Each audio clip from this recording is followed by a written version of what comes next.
Chapter 130. Nancy woke suddenly, sat up in her bed, and glared around the room. Her heart was beating a mile a minute. She was sweating profusely. Something disturbed her usual sound sleep. She assumed it was a dream. She scowled. She despised being woken up. It would take her forever to get back to sleep. It was bad enough today's stress led her to retire early. She shifted her heavy short legs over the side of her bed. She decided on a hot tea with a shot of whiskey to set her straight. She felt around on the floor with her feet, searching for the slippers Craig gave her for Christmas last year. That boy's so thoughtful, Nancy thought. Always remembers me birthday. Never missed a holiday from the time he was old enough to know what a holiday was. She smiled when the tip of her toe met one of them. They were fuzzy and pink. The other one was next to it. She slipped them on, reached out, and switched on her bedside lamp. Light filled her upstairs bedroom. Nancy squinted and smacked her lips. Her ears reached out and searched her house for any sounds out of the ordinary. It was a practice she followed religiously since the first night she lived alone. Nancy rubbed her eyes and yawned. She detected the low hum of the water pump in the cellar. It kept running due to a leak in the bathroom toilet tank. It drained into the bowl, causing it to fill continually. Nancy was reminded for the umpteenth time to have Mike take a look at it. She forgot about it more times than she could count. She looked lovingly yet sadly at the picture of her deceased husband on the nightstand. He looked so proud in that shot, with his head held high, his jaw set firm. His gaze was steady and unwavering. He lost none of his character in the black and white print. Nancy remembered the day they took that picture. It was the day she found out she was pregnant with Jack.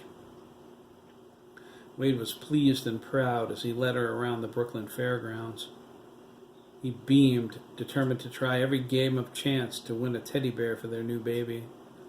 He paused long enough to pose for a man selling snapshots. Nancy had the photo enlarged years later. It sat on her nightstand ever since. She looked at Wade's face. Her heart leaped into her chest when she noticed Wade glaring right at her. "You've much to answer for, Nancy O'Dell," Wade snapped.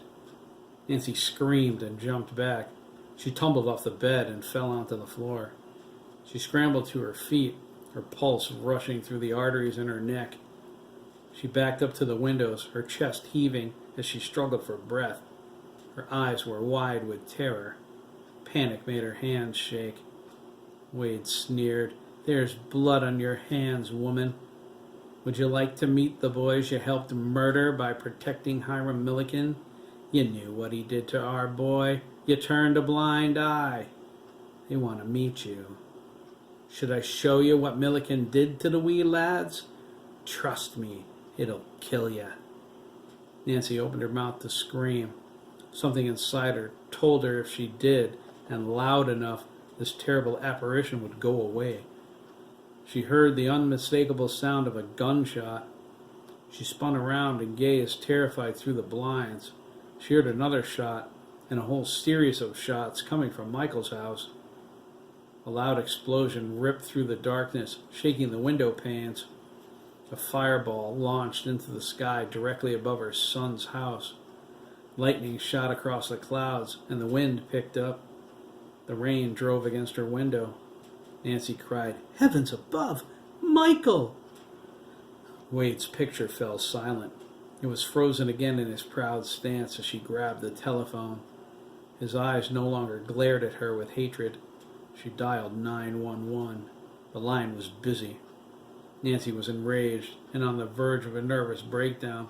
She smashed the phone down and immediately picked it up again. She prepared to dial once more, but the monotone busy signal was still there. Her eyes bulged. Nancy crushed her finger down on the carriage. She angrily counted to 3 before releasing it. The line clicked free and she dialed.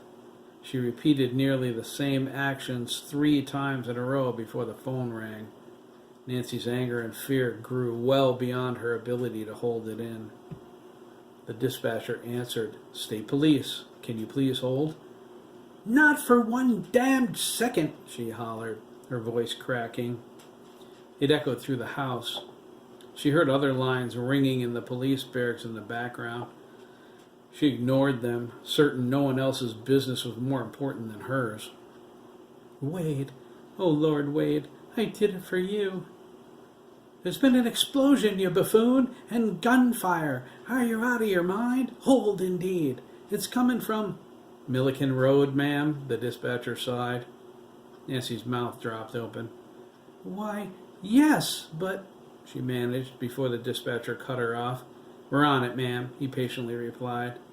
"The readout says you're at 57 Bog Dancer Drive, is that correct?"